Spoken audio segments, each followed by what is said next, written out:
Oilasko menestra, modu errazean. Behar duzuna, oilaskoa, orburuak, ilarrak, azenarioak, patatak, urdaiazpikoa, tipula, barautzia, oliba olioa, irina eta gatza. Lehenengo orburuak egosten jarriko ditugu, 20 minutuz, zu ertainean. Eginda daudenean, atera eta gorde. Bitartean, tipula eta barautziak txiki-txiki moztu.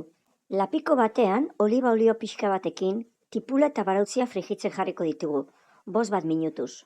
Ondoren, oilaskoa gehitu, gatza bota eta dena ondo nahastu.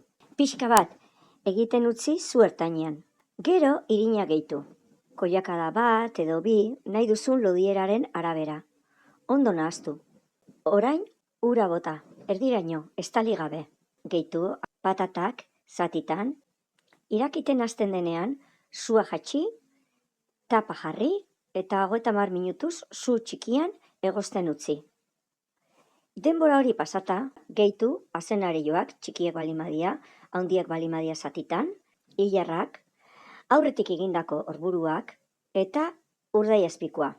Berriro estali eta egosten utzi. Patatak eta azenarioak bigun egon arte.